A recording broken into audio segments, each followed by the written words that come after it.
Jika kehidupan pribadi Deddy Corbuzier tidak terbuka seterang kebanyakan selebritas, tentu saja bukan karena ia ingin menjadikannya misteri seperti sulap. Welcome back to the Magic Show.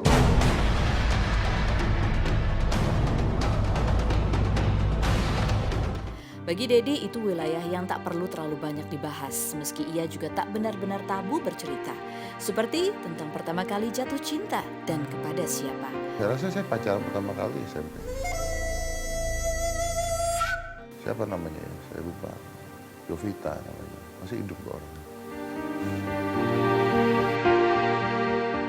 Nah, saya pacaran yang berarti pada saat itu sama perempuan yang namanya Kathy. Kathy itu adalah yang memberikan nama Corbuzier karena yang tadi saya cerita itu. Gitu. Nah, itu yang agak sulit untuk hilang karena kemana-mana gue bawa nama dari dia gitu kan. Jadi kan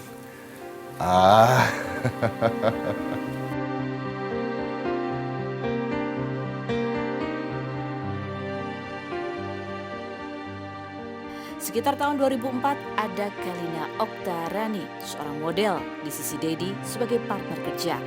Mereka saling jatuh cinta. Perbedaan keyakinan tidak mengubah keputusan mereka untuk berkomitmen.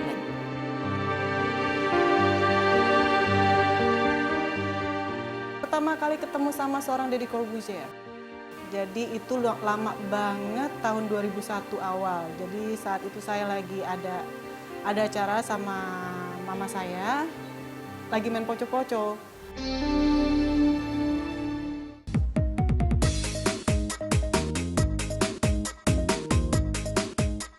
Sebenarnya itu pertemuan kedua kali sih. Pertama kalinya kita kenalan sama dari sahabatnya Mas Deddy. Kebetulan juga saya sempat deket sama sahabatnya Mas Deddy. 1 tahun kemudian ketemu di suatu acara, saya lagi nari poco-poco yang menurut Mas Deddy saya paling cantik. Kenapa? Karena di situ isinya oma-oma, opa-opa. Hai, boleh kenalan? Hai, Gua Deddy. Kalina. Sejak itu ya dia tetap terus menghubungi saya gitu.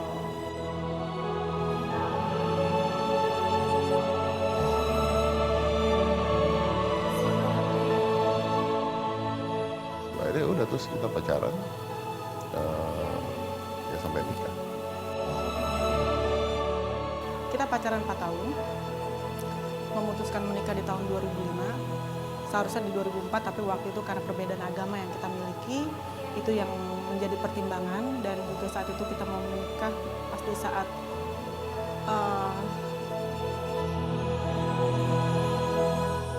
bulan puasa, banyaklah pro dan kontra, karena kita kan beda agama. Sebenarnya untuk kita pribadi tidak mempermasalahkan tentang perbedaan itu.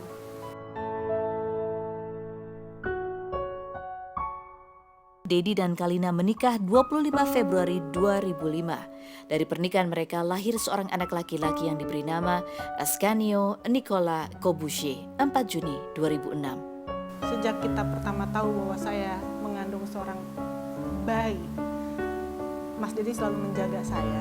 Mas Deddy selalu nganterin saya ke rumah sakit setiap bulan saya periksa. Dia selalu menemani saya.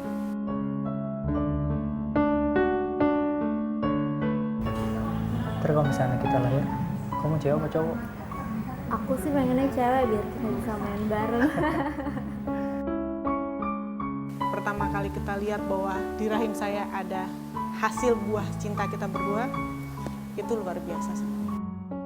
Oh, dia lahirin tuh saya rekam, proses ngelahirinnya. Saya rekam, sampai keluar tuh saya rekam tuh semua. Saya ada videonya tuh. Tahan sayang. Pada saat potong usus, kan harus ayahnya potong usus. Nah, ini kamera kan saya lagi megang. Akhirnya saya kasih ke Kalina, pegangin dong. Jadi pada saat saya potong usus, Kalina yang rekam. Ayo Pak, silakan potong tali pusarnya Pak. Ayo bentar. Kalina kalau udah pegang. Ya ampun Deddy. Pegang rekam.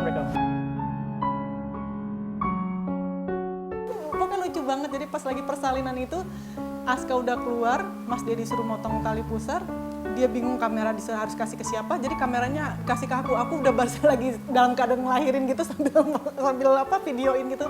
Itu lucu banget sih. dan pengalaman luar biasa yang pernah saya alami seumur hidup saya. Itu saya ketika ngelahirin tuh saya full makeup tuh. Saya full makeup biar anak saya nggak nangis ntar kalau ngeliat bapaknya.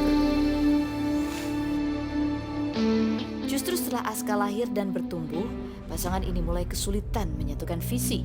Meski semula tak tercium media, akhirnya diketahui bahwa rumah tangga Dedi dan Kalina tak lagi harmonis.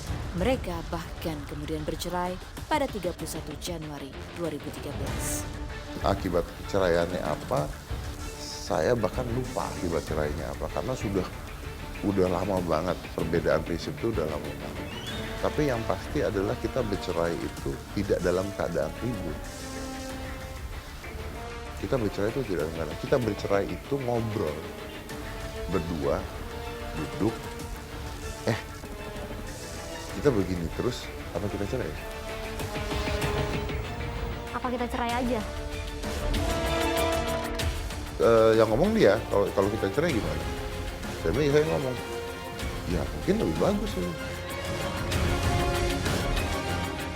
Aska gimana Aska? Itu ngobrol kita. Ya Aska tinggal di rumah ini aja, jadi kita gantian datangnya ke sini, gitu. Oh iya juga ya. Udah.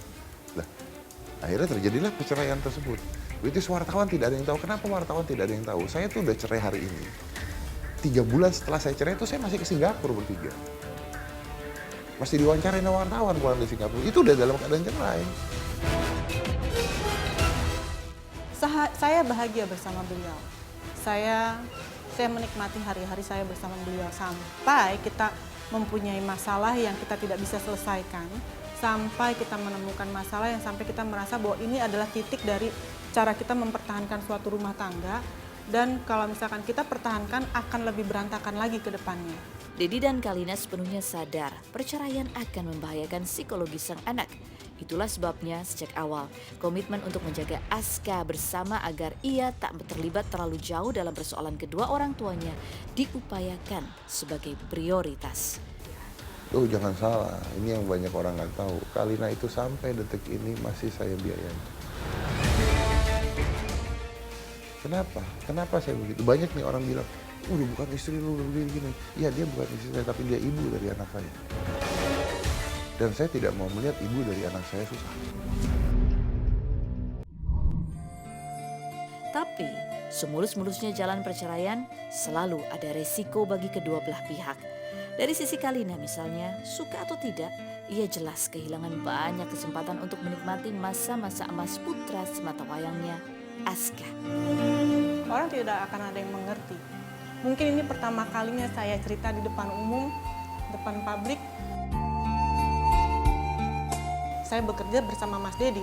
Penghasilan saya karena saya menjadi asisten seorang Deddy Corbuzier.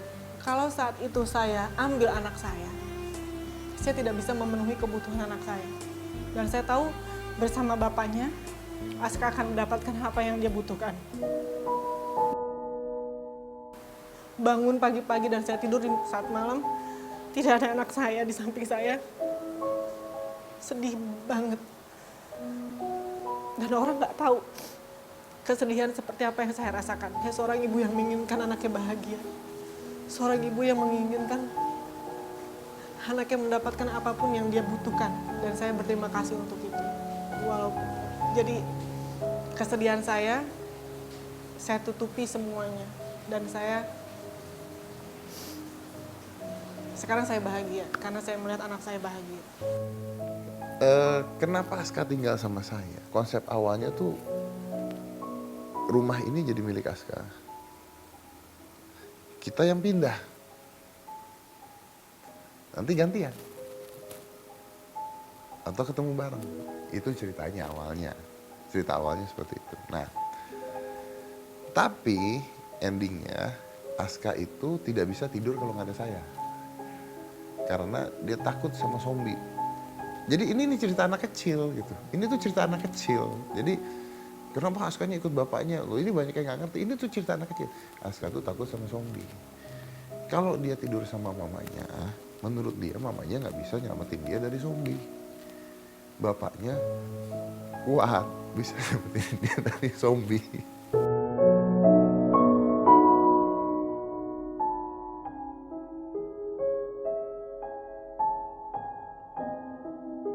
Yang satu pesanan itu kita makan untuk bertiga sama pembantu kita.